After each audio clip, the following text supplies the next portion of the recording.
Hey, how are you doing? Good. Okay.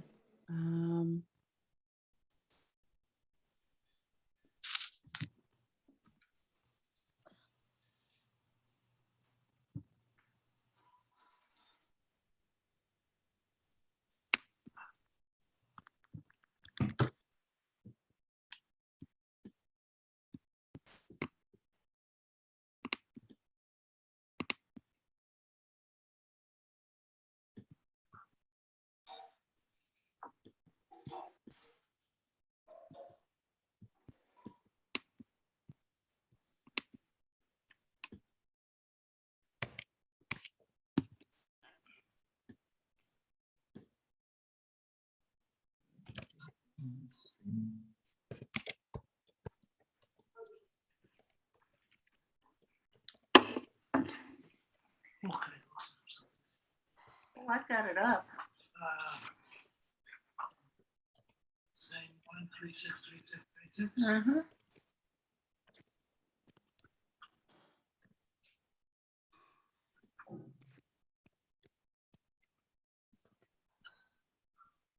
Oh, there we are. We're on the live stream. I can see that. We're on Okay. our live stream. Hi, Jody. How you doing? Just great, thanks. I'm going to quit because Bob has it up. Okay. So we're on. Oh, and there's Harriet. Hi, Harriet. Joan. Hi. Hey, Bob. So we're on the live stream. I can't, on my phone, I can't check. Oh, I guess I can check the Facebook page. Well, I haven't got us live on Facebook quite yet. So I just need a few minutes to do that, maybe Okay. 2. I will Yeah. let you know once we are live. Well, it looks like it's trying to come on. Oh, and there's Joel and Sandy and Dee and Sheila and Aaron. Put the thing on. The Go on picture? for a bit. Okay. Want to move it over? It looks like it's trying to come on to our Facebook page. Want me to get the sound, don't you? I'm gonna Move get- this other table. Well, you'd have to check on TV, sweetie. You go on the Roku station or YouTube to check us out. So we have two media.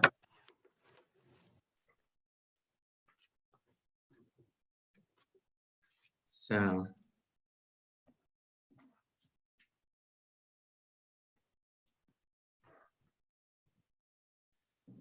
Oh, boy. So tomorrow, we, even though it's a national holiday. Hi, how you doing, Paula? Even though it's a national holiday, and the synagogue is closed, we are having our minyan, our Thursday morning minyan, and Barbara Samuels, who lost her brother earlier this week, this week. She wants to say Kaddish for him. So anybody who would like to come to service at 9 o'clock just to make a minyan, that would be nice. I'll pick up some bagels and give you a cup of coffee and can daven and be on our way.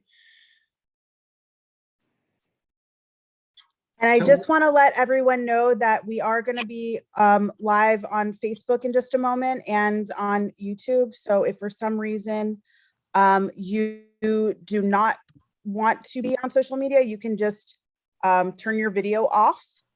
Of course, Rabbi, Desiree, and John, please don't do that. And I will also ask that if you are not presenting and if we're not in the question and answer portion of the presentation, if you could please mute yourself so that we don't get any unnecessary feedback, that would be wonderful. Thank you so much for your cooperation. You know, see, well, I think it is on Facebook now. Okay. You know, yesterday, I told Desiree this. Yesterday, I had lunch with one of our members, Manny. I've known for years that he survived the Holocaust in East Prussia. And quite frankly, I know very little about East Prussia, except that it borders Lithuania, Russia, and Poland. And it was a German enclave. Actually, it was part of Germany, even though it was separated by the entire width of Poland. And so I've asked Manny many times, Manfred is his full name, I want to know your story. So finally we got together yesterday and I said, Here, did Krystalnacht happen in East Prussia? Which was kind of separated from Germany proper. And he said it sure did. His father was arrested. There were only 2 Jewish families in the town where he lived. And they were pretty assimilated, like a lot of the German Jews at that time were. And but I don't his father want was video arrested. on it. Could we yeah. So he and his mother and his father were survived in as slave laborers, and but and he was thrown. I think a year or two before Krystalnacht, he was 6 years old, and actually it was during Krystalnacht he was 6 years old, and he was thrown out of school, a 6-year-old boy. And so never to come back. So I told him that about our program tonight, but I don't know whether he's going to join. It might not be something he really is comfortable doing, but it really is touched. Krystalnacht touches people that we love and respect right here in the temple. So I think we can begin. May I begin our introduction, my introduction of our presenters tonight? I think I can begin that. Yes. I think I used this introduction a previous time when John and Desiree they've done a couple of wonderful presentations at the congregation over the years. Well, John was born in England and he's made Florida his home for the last 40 years. And after a long business career, he's devoting his retirement to telling the story of the Holocaust and making sure that next generations never forget.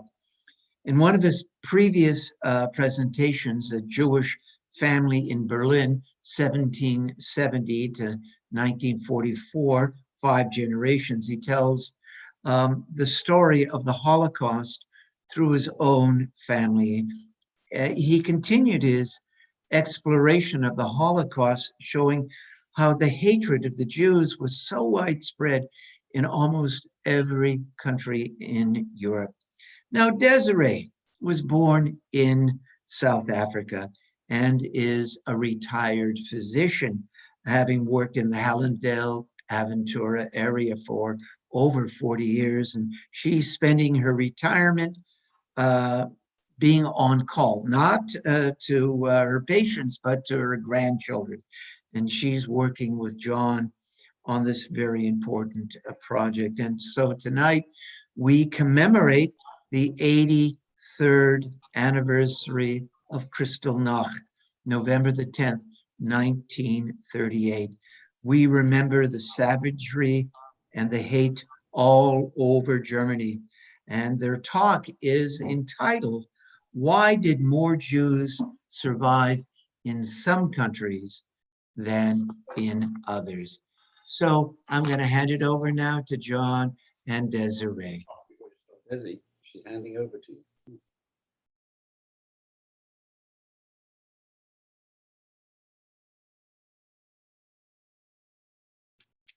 Thank you, Rabbi, and for the introduction, and thank you to both you and to Cantor Manny for honoring us with giving the slot for the study class tonight. we commemorate Krystalnacht, the anniversary, and we see on this slide on the left the tall, proud towers of the synagogue in Berlin, and on the right, we see the destruction, the glass shards on the ground, not to mention the desecration of the Ark and the Torahs.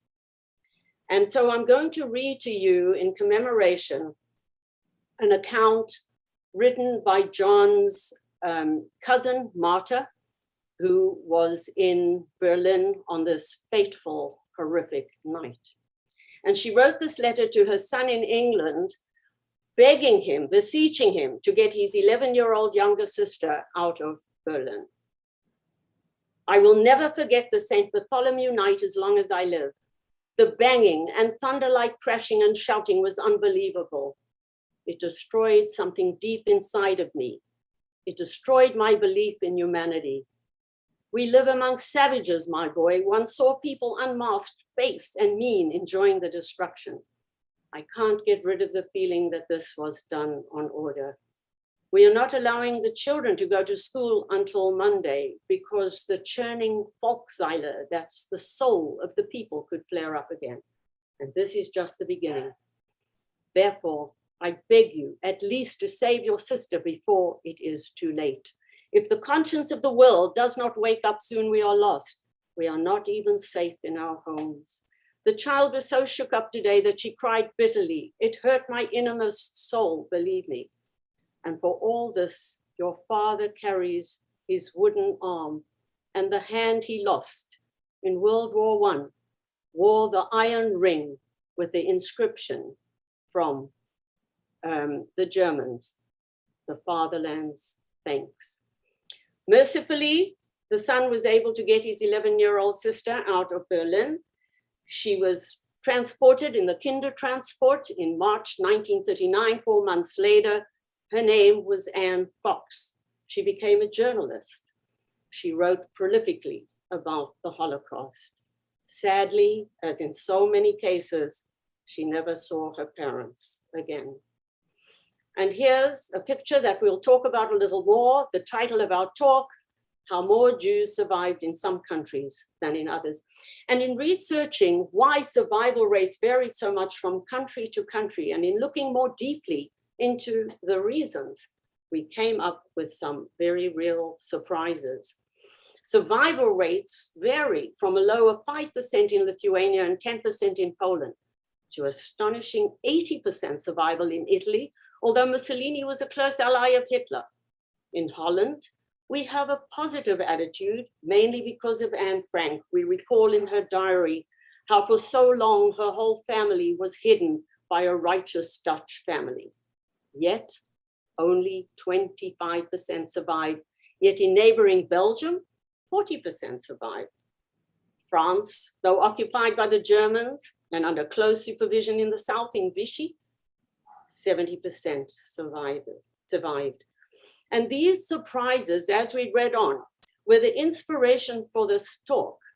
And we also look at the moral dilemmas of ordinary people caught up in the Holocaust. So we're going to trace this thread of two important reasons as we go through the different countries that explain the different reasons. And two of the most important are, one, the more hatred of the Jews that pre-existed before the Nazis invaded, the more collaboration and the more Jews were murdered, as we will see in Poland and Lithuania. And the second reason is in countries ruled directly from Berlin, persecution of the Jews was more strictly enforced and survival rates were much lower. For example, Holland, Poland, Lithuania, and Ukraine. And we will look at Holland.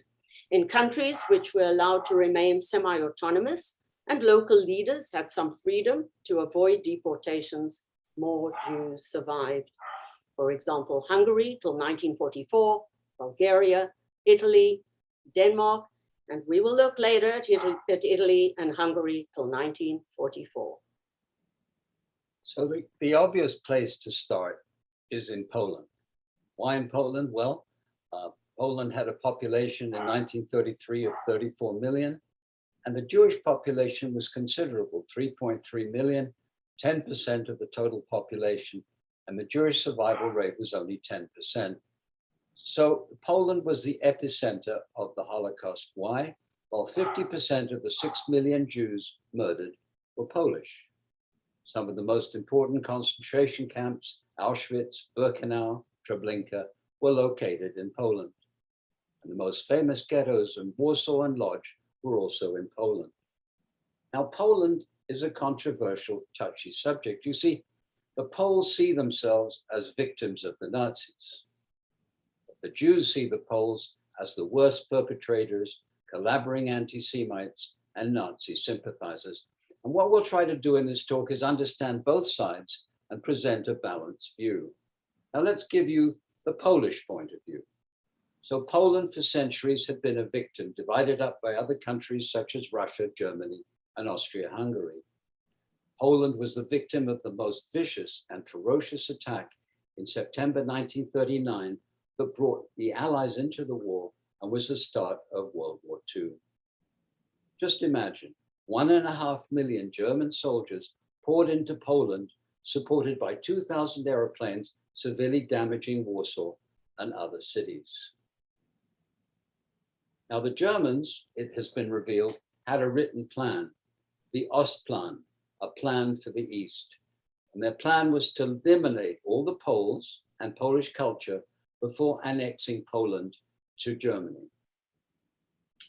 Let's remember that 2 million non-Jewish Poles, soldiers, political opponents, and so forth, were killed by the Germans. And 2 million Poles were deported as slave labor to Germany. The Nazis considered Poles and Slavs in general as an inferior race. And here's a picture of Poland divided up into two: on the left, the German part in blue, and on the right, the part that was taken by the Russians. And this was a pact between Hitler and Stalin. So the German plan for Poland was swiftly executed. 500,000 Germans were resettled in Poland, displacing the Poles. Thousands of Polish intellectuals, and particularly priests, were murdered, and 250,000 Polish political prisoners and undesirables were shipped to Auschwitz, and only half survived. The Germans even kidnapped Aryan-looking Polish children, snatched them from their parents, and transported them to Germany.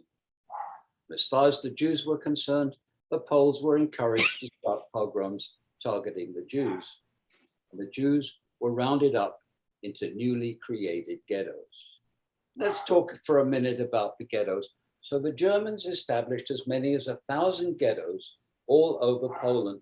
And the plan was to create a Jewish quarter, making roundups and eventual deportation and mass murder easier. In fact, even in the smallest villages where there were a few Jews, they put barbed wire out just to cordon off the Jews and keep them trapped. Now, the Warsaw Ghetto was, of course, the largest ghetto. 400,000 Jews, or 30% of Warsaw's population, were crammed into an area of 2% of Warsaw. The number of people per room was over 7. July 1942, the deportation of 300,000 Jews to Treblinka began. Then April 1943, there was the famous ghetto uprising, the final elimination of the ghetto, and it was set on fire. Now let's give you the Jewish point of view. It's quite different, of course, from the Polish point of view. Jews returning after the war, everyone seemed to say the Poles were the worst Jew haters of all, and this was going back centuries.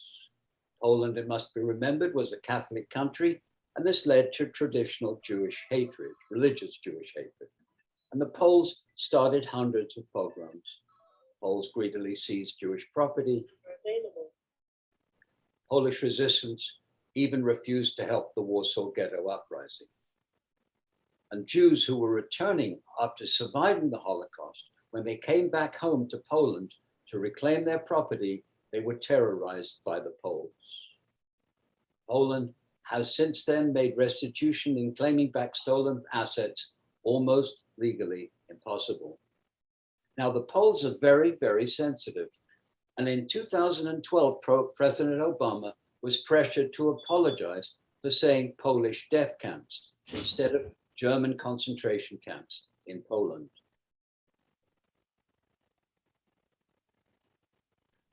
Some Polish historians try to make their suffering equivalent to the Jewish suffering. But it's difficult to make an equivalency, but let's look at the percentages. So 2 million Poles were murdered out of 34 million total population, representing 6%. 3 million Jews were murdered out of 3.3 million, 90%. And now we're going to show you clips from the movie Shoah. Some of you may have seen this movie, but you'll see how important it is. So it was made in 1985. It's 9 hours long. We're not going to show you the 9 hours. It took 11 years to produce, and it interviews survivors, perpetrators, and bystanders while the Holocaust was still fresh in their minds. And it's more than a documentary. It's an overwhelming witness to the Holocaust. Now, the movie clips you're about to see, that interviews take place in small Polish villages near Kelmo. Kelmo was a concentration camp located 30 miles north of Lodz. Kelmo was the first camp to use gas to kill the Jews in 1941. And before the gas chambers were perfected, the Germans experimented with gas vans, large trucks that had sealed compartments in the rear and could hold up to 80 people at one time. And then deadly carbon monoxide from the engine was pumped back into the sealed rear. Trucks were driven slowly around, taking 20 minutes to kill the victims, and the bodies were dumped in pits in the forest. And here's a picture of that dreaded gas van. Das war das ganze Dorf. Sehr kleines Dorf. Zog sich an der Straße lang und waren nur ein paar Häuser da. Nur vorne ist eben die Kirche, das Schloss, und ein Laden war da, und das Amtsgebäude und die Schule.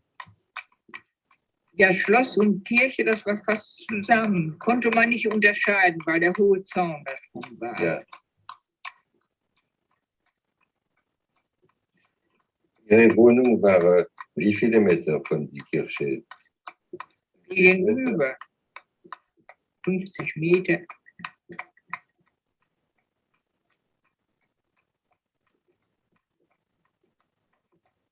Haben Sie diese Vergasungswagen gesehen? Nein. Von außen ja, die fuhren ja immer vorbei über die Straße. Aber reingesehen habe ich ja nie. Ich habe nie einen Juden drin gesehen.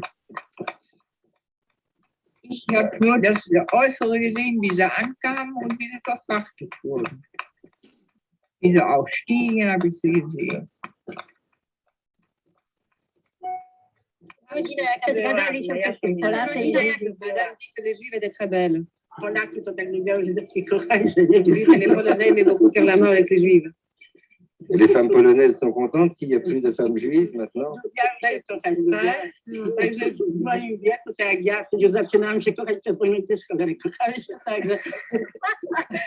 Qu'est-ce qu'elle dit? Non, elle dit que les femmes qui ont maintenant le même âge qu'elle aimaient aussi faire l'amour. Voilà. Et alors, les femmes juives, c'était une concurrence? Też to była konkurencja troszkę, czy nie? Les Polonais aimaient les petites juives, c'est fou ce qu'ils les aimaient. Et les Polonais regrettent les petites filles? Także myśli pani, że ci Polacy żałują, że już nie ma tych Żydóweczek? Bien sûr, les femmes si belles, bien sûr.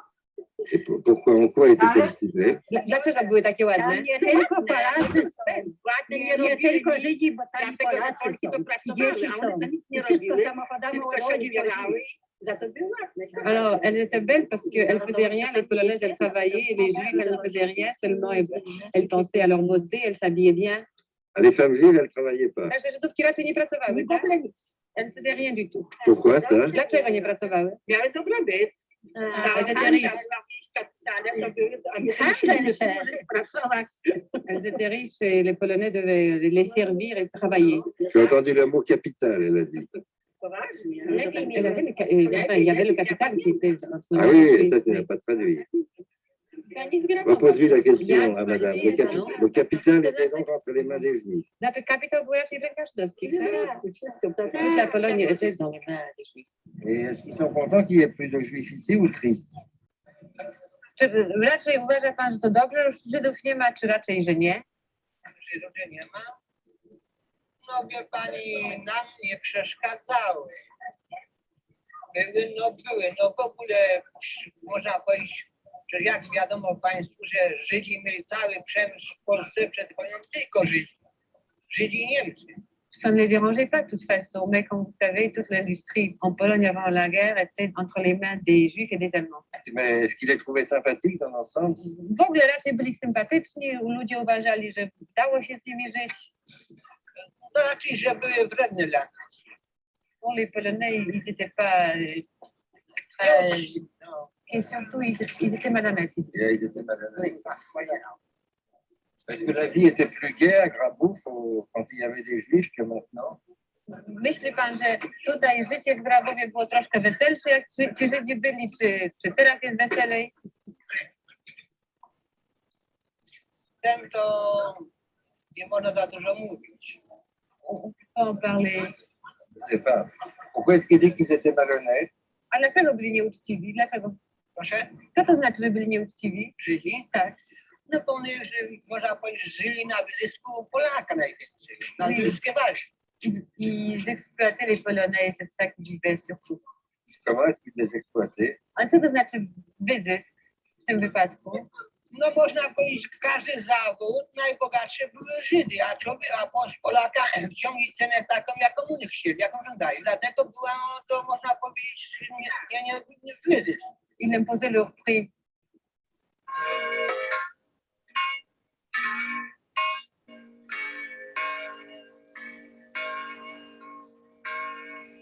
Hmm?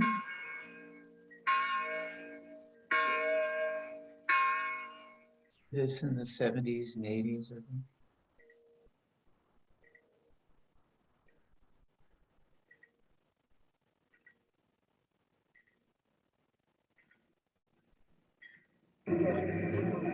Est-ce qu'il y avait autant de Juifs dans l'église qu'il y a eu de chrétiens aujourd'hui?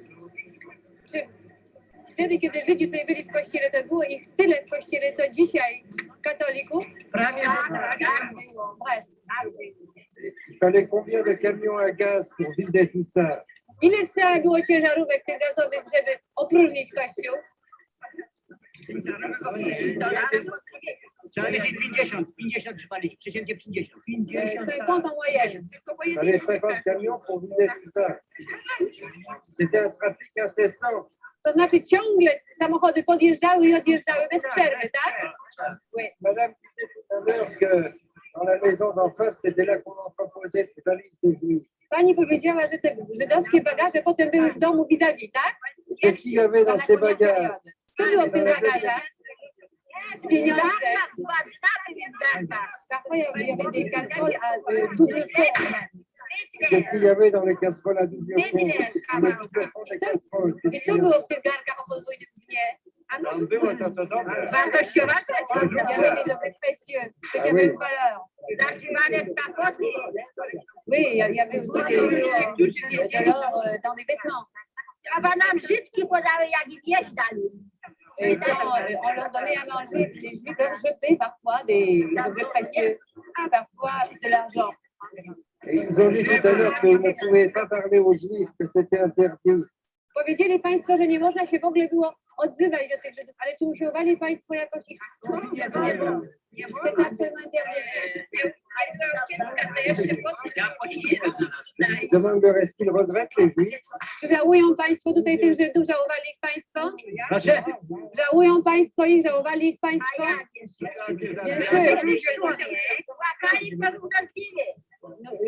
Nous avons pleuré tout comme eux, dit madame. Oui, bien sûr. Ja im chleb i ogórki nosiłem. Et monsieur Cantorowski leur donnait de la nourriture, du pain et des concombres.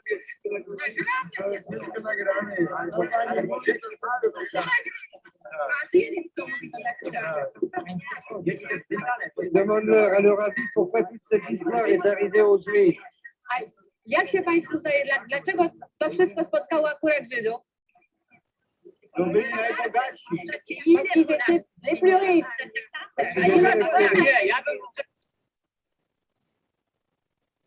So I hope you thought as much as I did of that short version from Shoah. And I'm sure some of you may have comments about it. And we ask you please to keep them to the end. But just to remind you of what you just saw. In the first scene, you saw the Nazi teacher's wife who saw the gas fans, but claimed she didn't really know what was happening, although she'd lived directly across from the church, the scene of the 50 gas fans emptying the church of the Jews that we saw in the third clip. And in the second scene, you saw a gathering of middle-aged Polish women reminiscing about the Jews. And note how cleverly the interviewer relaxes them by small innocent questions and leads them to reveal their true feelings. And in the third scene, outside the church, people remember those 50 gas vans that loaded perhaps 4,000 Jews, 80 per van, to a rapid, painful death. They knew about the vans, but they seemed somewhat detached about it. But they also recall, as you heard, that the Jews ran the country, were rich, and exploited the Poles. And this movie keeps alive in its raw footage the reality of perpetrators, bystanders, and victims. And as in 1985, they still remembered the Holocaust firsthand. Most of these people, like the survivors, are no longer living. I'm going to tell you about an incident that happened in Poland that shows the tremendous hatred of the Jews, and this can only be titled Savagery Unleashed. In the course of one day in 1941, the Poles of the small village of Jedwabne, spurred on by the German invasion into Russia, killed all the Jewish inhabitants. Half of the population were Jewish, and they'd been living peacefully with their neighbors for centuries. And the unthinkable savagery that included murdering 1,250 Jews and also included burning of 1,000 Jews alive in a barn. 66 similar pogroms to Jedwabne occurred simultaneously in the same area. And we heard how Rabbi Tuffs in the introduction spoke about a survivor who was in East Prussia and was subjected to Krystalnacht. This terrible incident of mass murder was kept a dark secret by the villagers and only came to light in the year 2000, 60 years after the event, by the research of a historian, Jan Gross, who documented this in a magnificent book, magnificently written and researched book called Neighbors. And in our previous talk, Europe Against the Jews, we tried to understand how this savagery could happen. And we understand from historians and researchers that ordinary people become savages in times of war. The moral compass shifts and they swept up in crowd hysteria.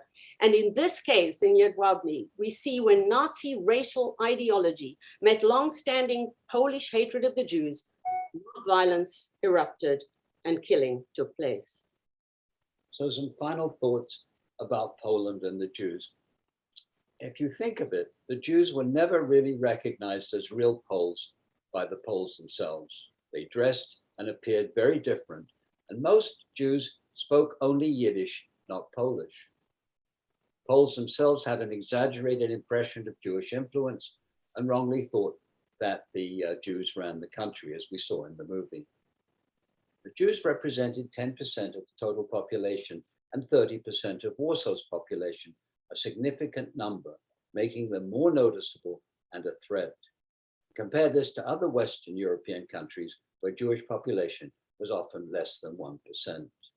Most Poles thought you had to be a Catholic to be really Polish. And politically, the Jews were regarded as enemies of Poland. Why? And traitors. They preferred the Russians to the Germans. And there was a common saying among the Jews, it's better to rot in a Russian jail than to die in a German concentration camp.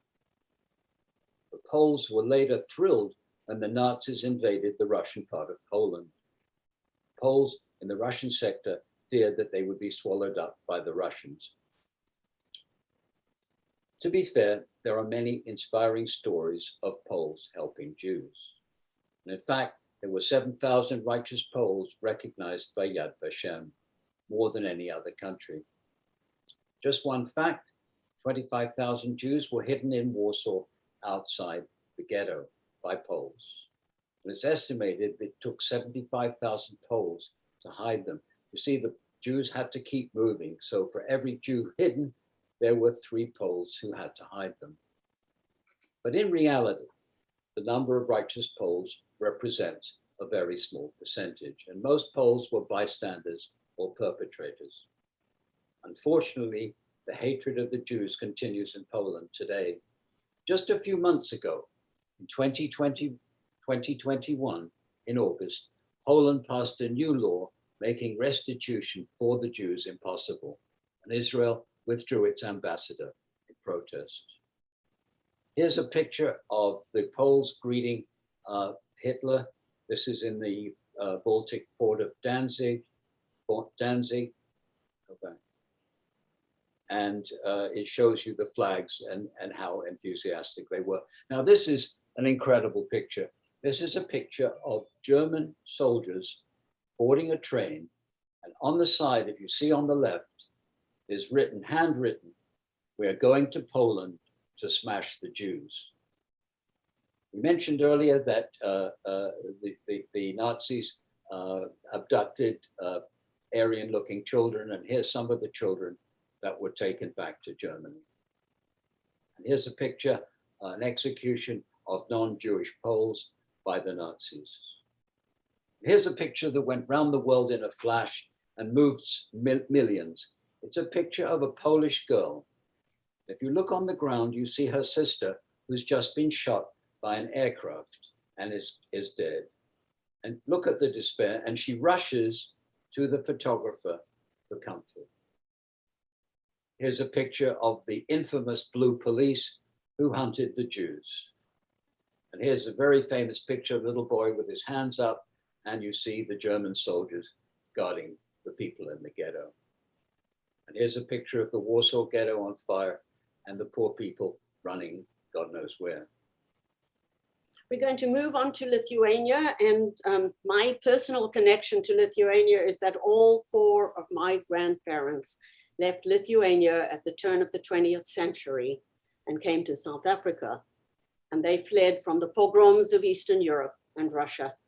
So if we go through the population and the statistics, the population in 1933 was 2.25 million, 10% of the were Jewish, 225,000, and the Jewish survival, the lowest of all in Europe, 5%.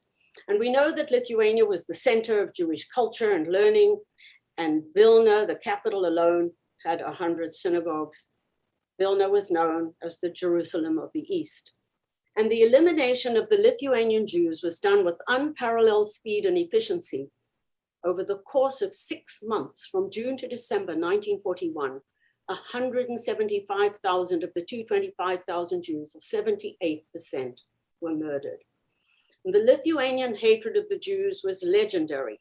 And we're going to trace this hatred that goes back for so long, and we show it in the brutality of the next 2 slides. This was an eyewitness account of a German soldier in Kaunas, Lithuania in 1941 as he passed a gas station. It became known as the Tuffs massacre, where 3,800 Jews were murdered in the course of 5 days. And I'm going to read this horrific account. I saw a crowd gathered and heard the occasional shouts of bravo. Mothers raised their children on their shoulders so they could get a better view. I saw a muscular 25-year-old blonde man with a club in his hand, with 15 to 20 people lying at his feet, either dead or dying. A hose was washing the blood down a nearby drain. Behind the man were about 20 men quietly waiting their gruesome execution in silent submission, guarded by civilians. And the crowd kept cheering. And afterwards, the man stood on the pile of bodies in triumph, playing an accordion while the crowd sang the Lithuanian national anthem.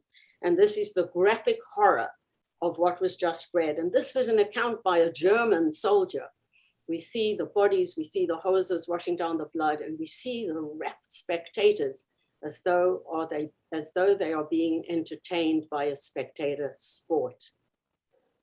So that's very moving. So we've looked at Jewish survival in Poland and Lithuania, and tragically, so few Jews survived. in either country. The world saw for the first time two things: the might of Hitler's army in the invasion of Poland and the speed and force of blitzkrieg, war at lightning speed. Secondly, the true meaning of the final solution, as 175,000 Lithuanian Jews were so rapidly destroyed in a few months, 78%. And now we move on to three countries with very different survival rates. And we try to understand, as we do in this talk, the reasons for these different survival rates. And the three countries are Italy, Holland, and Hungary. And we're going to start with Italy. And the population of Italy in 1933 was 15 million. The number of Jews was 48,000. This was tiny. This was, the percentage of the total population was 1/3 of 1%. But truly astonishing is that 80% of the Jews in Italy survived. And we ask ourselves, why did this happen? And here are some of the reasons. So the Jews had been in Italy for 2,000 years, since Roman times. They were well liked, with less anti-Semitism than in any other European country. Though in some centuries, the Jews had been persecuted. In fact, the word ghetto is an Italian word. The Jews were very assimilated, culturally, politically, economically. And the Sephardic Jews related well to the Italians. 50% of the Jews intermarried, and the Jews were largely indistinguishable from the Italians. So as we've said, Jewish population was rather small. And this made the Jews more of a curiosity in Italy rather than a threat, as in Poland, which had 10% Jewish population. Politically, the Jews were loyal Italians, and a number even joined the fascist party. Mussolini himself did not share the Nazi hatred of the Jews, and he was rather embarrassed by it. He delayed deportations and other persecutory measures. He even had a Jewish mistress, Margarita Sarfati. There were also very few Eastern European Jews in Italy, which in other countries aroused suspicion. And there was little friction with the Catholic Church, since the assimilated Jews were not particularly religious. So let's just follow Italy during the war. So in 1938, Mussolini, under increased pressure from Berlin, passed many laws persecuting the Jews, but never enforced them. During the war in Rome, the police protected the 10,000 Jews living there, and 90% survived. Concentration camps were opened, but no Jews were deported till 1943, when the Germans took control of Italy. Goebbels had complained that the Italians were not serious about the final solution. But as the war progressed, Mussolini grew increasingly unpopular. The Italian army was defeated in North Africa, and Germany seemed to be losing the war. In 1943, Germany, frustrated by the Italians, took over Italy, sending in 800,000 troops. And now serious persecution of the Jews began. 8,600 Jews were deported to Auschwitz, including that well-known person, Primo Levi. Only 1,000 survived. The Jews in Italy were saved because in 1943, the Allied army invaded Sicily. Mussolini was deposed. The Italians surrendered. Just to sum up Italy in some thoughts. So Italians generally protected the Jews, and so did their leader. However, as we will see in Holland, there was a balance of good and bad. And we saw Italians protecting the Jews, yet undoubtedly some Italians were opportunists and collaborators, as in so many countries. Italy was full of contradictions. One could be a loyal fascist, yet oppose racism. The masses adored Mussolini, but rejected his later persecution of the Jews. And Italy was Hitler's ally, and yet rejected the final solution. And the Catholics, who in earlier times had burned the Jews, now gave sanctuary, although the Pope, to put it mildly, was not very helpful. The Italians in their newly conquered countries, Yugoslavia, Greece, and France, protected the Jews. And a good example of this is when the savage Croats attacked the Serbian Jews, the Italians protected them. And the Jews gratefully nicknamed Serbia the Promised Land. In Italy, unlike most European nations, the good outweighed the bad. Here's a picture of Mussolini riding with Hitler in a car. Here's Mussolini being adored by millions of supporters. Here's a picture of the Italian clergy giving the Heil Hitler salute.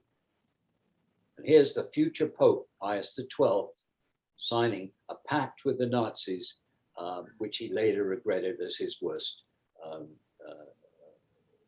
decision. Yeah, it's a worst decision. Here's a very famous righteous Italian.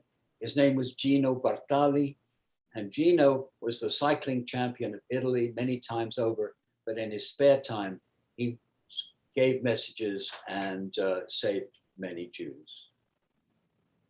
We move now to Holland, population of 8.4 million, just under 2%, 156,000 Jews. And as we mentioned, the surprise that's only 25% survive. As we mentioned, we have this knowledge of famous Anne Frank's diary, which tells of the righteous people hiding the Jews. And yet this high percentage, 75% of Jews murdered, tells a different story. And yet 40% in neighboring Belgium survive, but only 25% of Holland. And we're going to trace that thread of being ruled directly from Berlin that we said at the beginning, the hatred of the Jews and the rule directly from Berlin.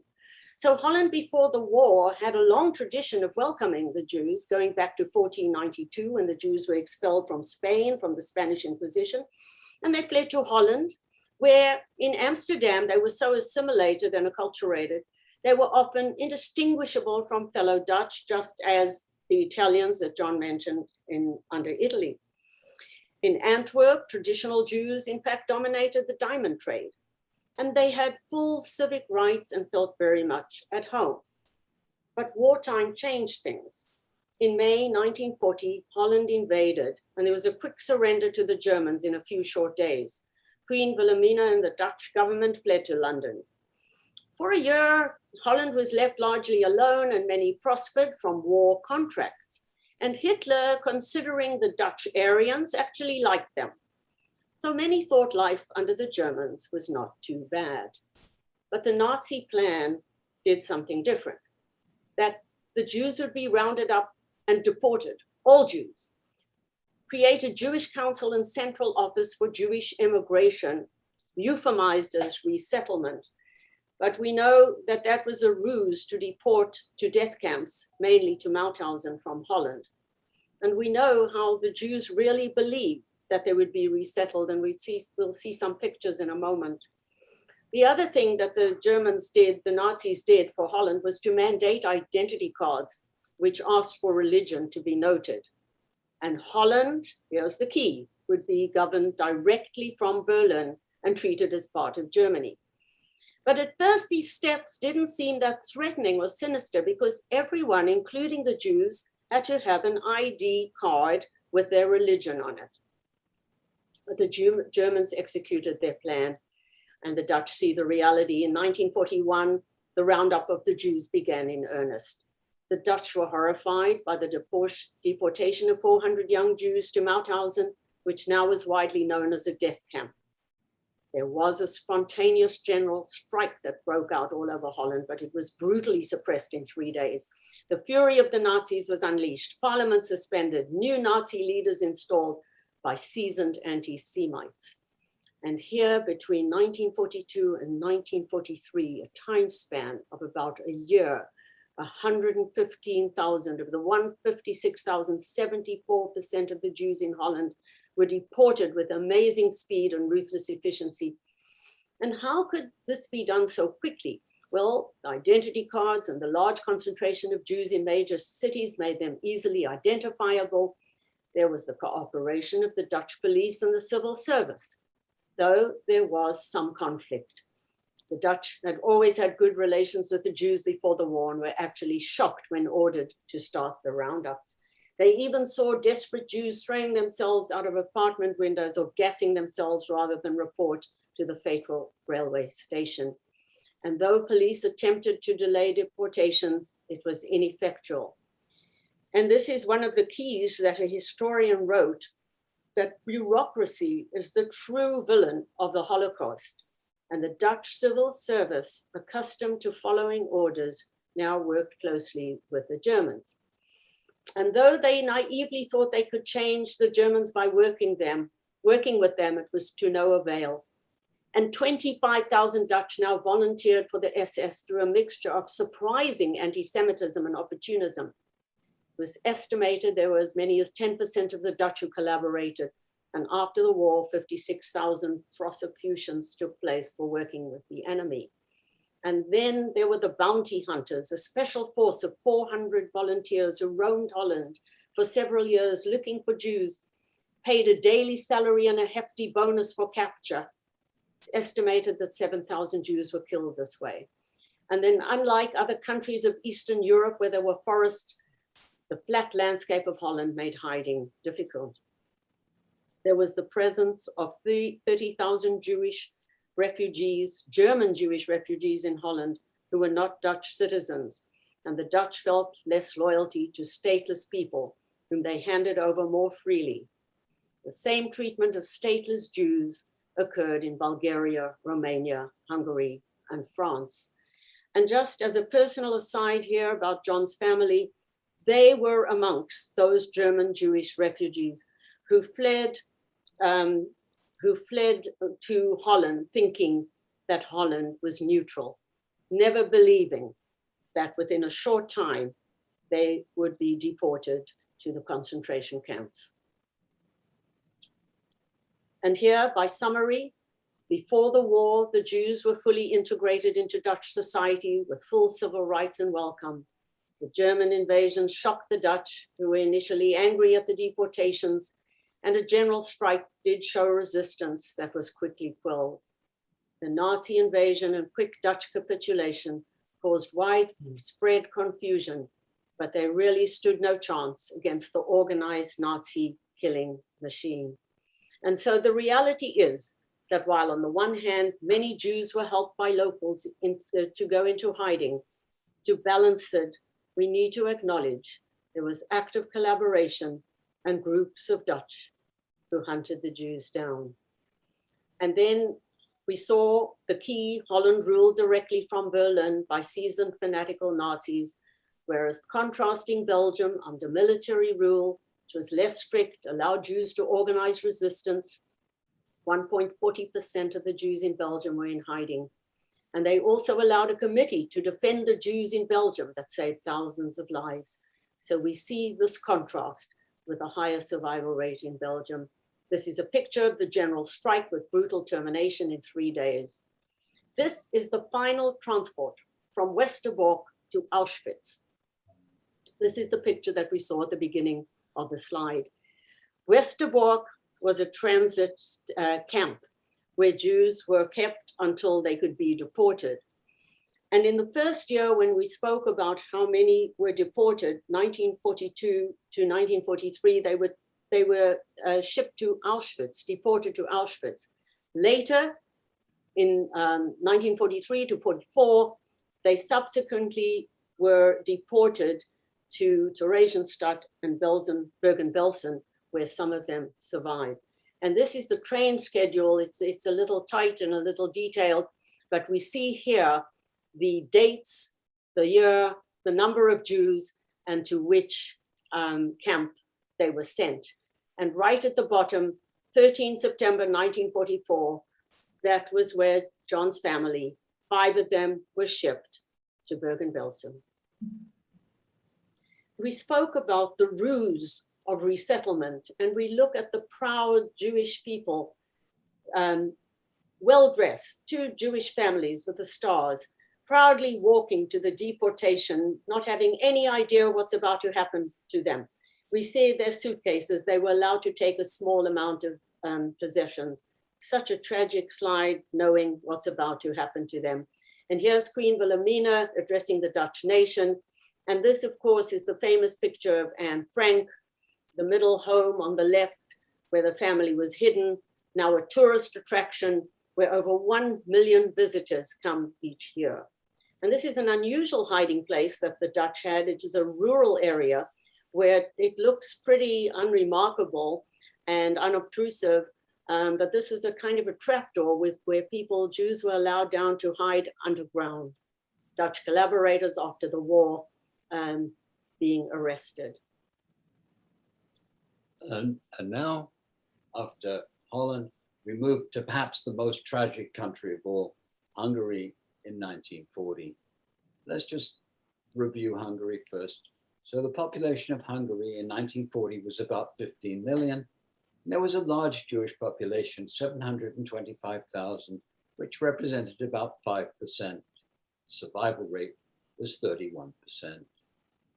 Now, the destruction of 434,000 Jews in 1944, at the end of the war, is both perplexing and tragic.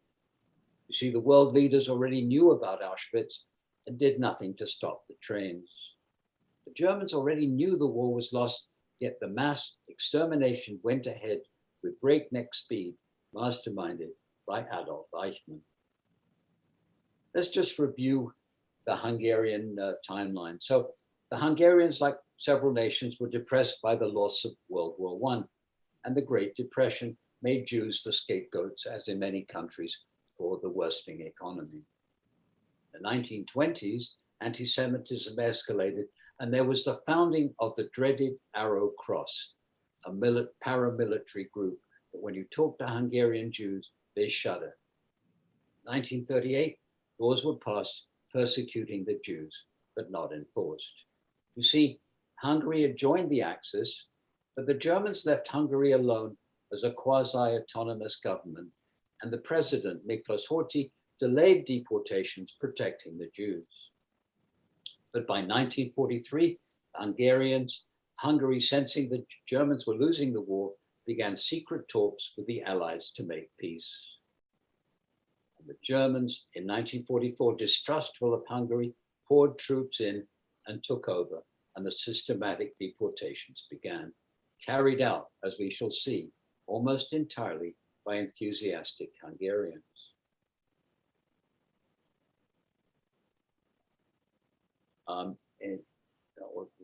So the total elimination of Hungarian Jews was averted by the looming defeat of Germany. So let's just break down these 55 days when 434,000 Jews were deported to Auschwitz. Oh, it's almost incredible to think about it. Half of the Jews left in Europe were killed. It breaks down to 8,000 a day, 60% of the Hungarian Jews, 80% were immediately gassed on arrival, 147 train journeys between Hungary and Auschwitz. You must remember, and we'll show you the map on the next slide, Auschwitz was only 200 miles from Budapest. And all this was masterminded by Adolf Eichmann and carried out almost entirely by the Hungarian police, bureaucrats, railway workers, and enthusiastic volunteers. And they even built a new railway line directly to Auschwitz, almost to the doors of the ovens. Here's a picture that will help you understand what happened. So on the right, you see in this sort of orangey color, that's Poland. And just below, and there's Auschwitz, right at the southern tip of Poland. Then you have Slovakia, very small country, and then you have Hungary. And on the left, this is to me amazing, is all the gathering points, all the transit that they were set up by the Germans, so organized prior to deporting the Hungarian Jews to Germany and Auschwitz. In the first 4.5 years of the war, Hungary, with 725,000 Jews, had been an island of safety in an ocean of destruction. However, in March 1944, the nightmare began. And in no other country was the final solution carried out so swiftly and methodically. Churchill commented in his history, it was probably the most horrible crime committed in the history of the world. But miraculously, 250,000 Jews in Budapest were saved. In July 1944, President Horthy stopped deportations, And many people think his main motivation was fear of reprisals from the advancing Allied armies. You should also remember the Swedish diplomat Roel Wallenberg, who issued thousands of passports to desperate Jews. In reality, what saved the Jews was the invasion of the Red Army and the defeat of Germany. And here's a happy picture. Here's a picture of Hungarian Jews before the war at a swimming party. Here's a picture of Miklos Horthy riding with Hitler.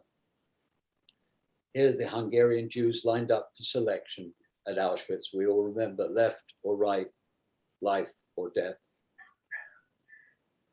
Here's a picture that I find particularly touching of Hungarian children being deported. Here's a synagogue in Budapest being used as a warehouse. And here are women being arrested in Budapest on their way to being shipped to Auschwitz. And here's a particularly sad picture. It's of mostly women and children waiting in a grove, not knowing that they were near oven number 4 in Auschwitz.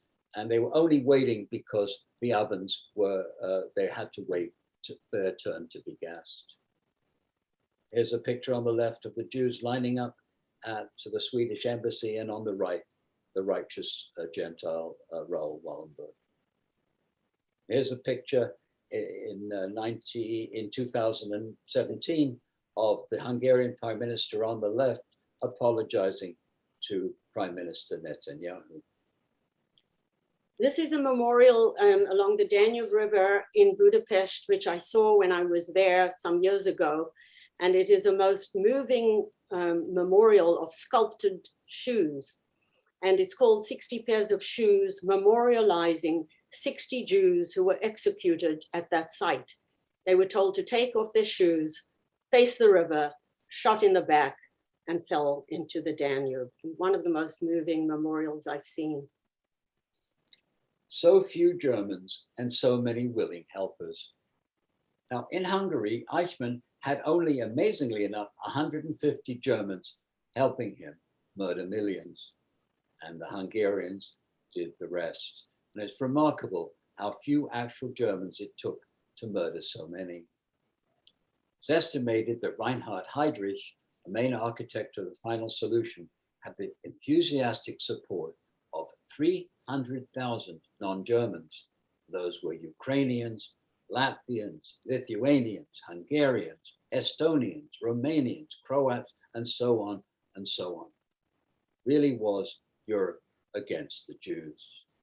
And their reputation for cruelty, when you read about it, was legendary, especially the Latvians and the Lithuanians. So our concluding thoughts are now here. And the two very important reasons we spoke about and carried the thread through the different countries for varying survivals were the more hatred of the Jews before the Nazis invaded, the more were murdered, as in Poland and Lithuania.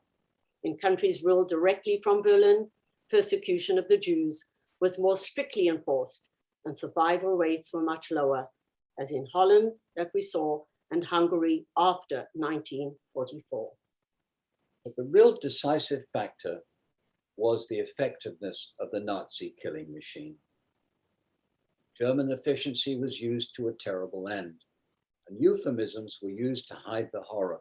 The Jews were described as pieces, the number of victims as production units, and the plan for genocide was called the final solution.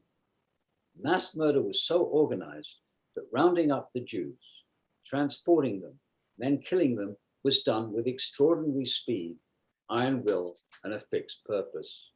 Assembly line murder was done on an industrialized scale. By 1944, most of the Jews in Europe were dead. The remainder were only saved by the defeat of Germany by the Allies.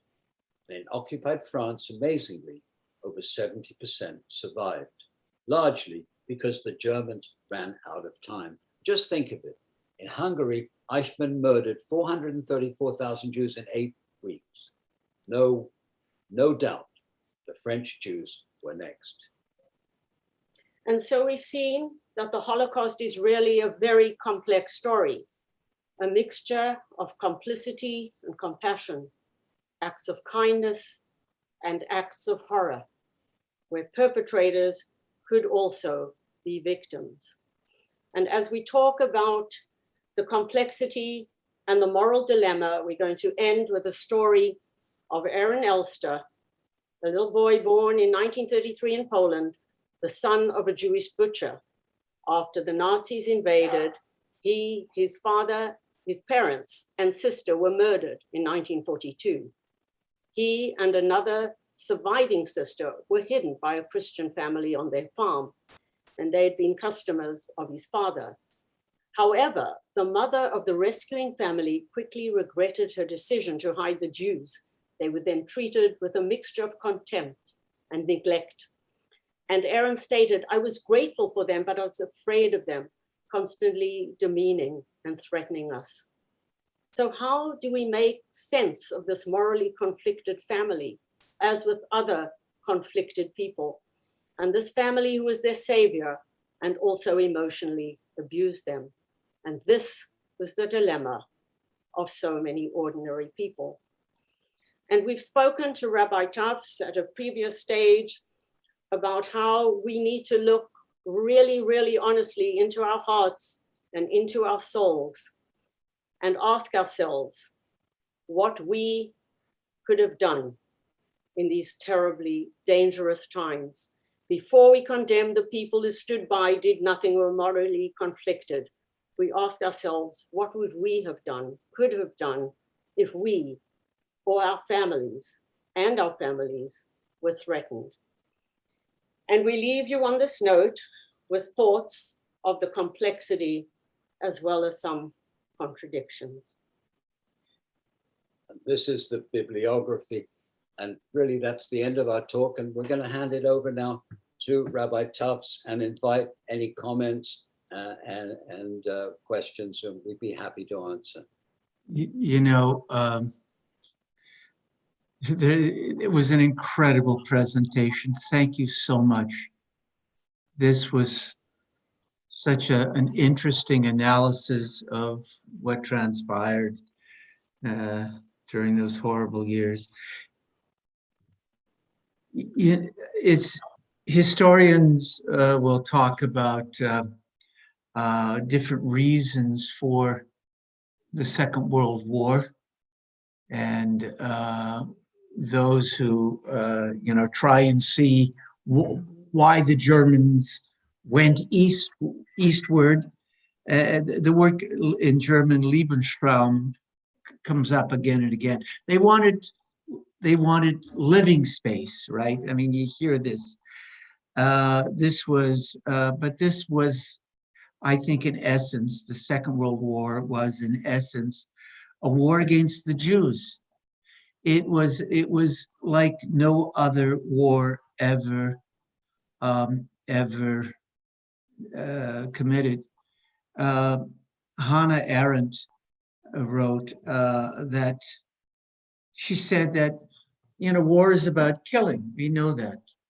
But when a country simply wants the territory of another country or some resource of a neighboring country, they will kill people until that nation surrenders. The killing stops when people surrender. In the case of the Second World War, the killing really began in earnest when the countries that Germany invaded surrendered. It was in that it was not like any other war. It was a war against the Jews. I think this is something that's not understood by most people.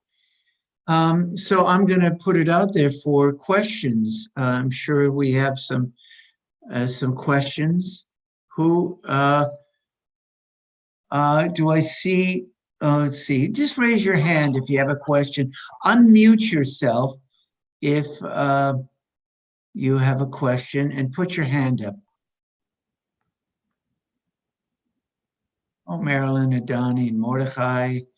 Okay, and I can't see Sheila and Aaron and Joan and Paula.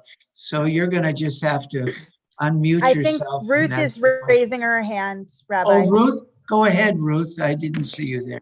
Sorry. Okay, thank you for that wonderful presentation. That was really thorough and your details are terrific. I have three questions, but I'll ask the first. What happened to your family, John? And when were you affected directly? What happened? Did you go to concentration camp? What happened?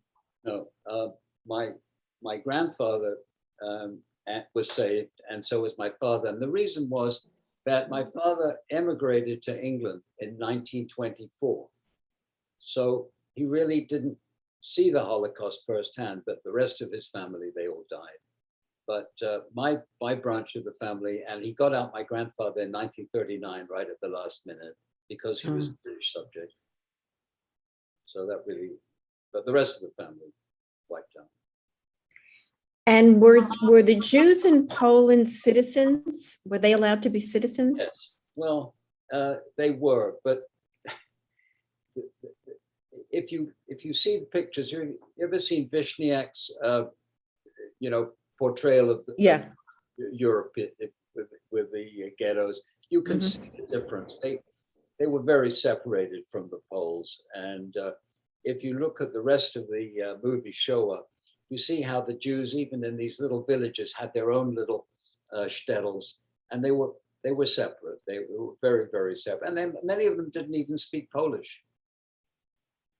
You know, it galls me, John, when we see a biography of a famous Jewish person who came to this country in, 1900, 1910 or whatever, and they'll say, well, he was a Russian immigrant, or a Polish immigrant. And they go, no, back in Russia and in Poland, they were never considered Polish or Russian. And it always galls me why they don't say, this was a Jewish immigrant who came here from Poland, because they were not considered citizens. That's just plain as the plain truth. Here's the thing, and please do not quote me. This is you're all members here of Temple Bethel, and I would never say this at an interfaith gathering, but so much of the Jew hatred in Europe must be placed at the doorway of the Vatican, the Catholic Church. That's not to say there aren't some very decent Catholics in this world. That's not to say that there weren't priests and nuns who in the diocesan level that did remarkable things for the Jewish people. But the leadership of the Catholic Church over the centuries, I can name you church fathers who wrote the most vicious anti-Semitic tractates. John Chrysostom, Gregory of Nyssa, some of the great patristic thinkers in the Catholic Church who were brilliant. But when they came to the Jewish people, it wasn't enough that they disagreed with us, they demonized us, they dehumanized us. And you may have seen some of the essays written comparing the anti-Jewish laws passed by the Catholic Church, comparing them to the Nuremberg laws. Almost every rule against the Jews that was published, promulgated in the Nuremberg laws, had some sort of precedent in Catholic law, whether it was wearing of special garments, being ghettos. The first ghettos were not created by the Germans. It was created by the Catholic Church. Now, do not quote me on this. I have to, I have many good Catholic friends, clergy and otherwise, and I don't get into this with them, but something they as far as I'm concerned, they carry a very heavy guilt load for what happened in the Holocaust. Well, I can add to that anecdotally. My family is from Poland, and I'm a child of survivors. And my Uncle Jack was rounded up in the church, the basement of the church. The local priest said, "Come to the church and we'll feed you." And so there were many Jews who were hungry and went. And then when there was a mass of them, the doors were locked and the Nazis came and deported them to Auschwitz. Yeah, there's no question on the diocesan level, there were some wonderful local priests and nuns who did, and some of them paid with their lives. There's no question. And for that, we are eternally grateful. But I'm talking about the leadership. I'm talking about the ideologues, the theologians, and the bureaucracy of the church, which I think did not live up to the great ideals of Christianity. And again, don't quote me on this because I I do a lot of interfaith work, but it's something that I only speak. I do speak like this directly to some of my close Christian clergy friends, and you know what? They nod. They go, yes, they do. Al chet, yes, yes, indeed, and they understand it. But ask a question of the audience. What did you think of the clip from Shoah, the movie? Anybody react to that? Interviews the that was Pope? 1980. 1980. Do you remember the Polish housewives?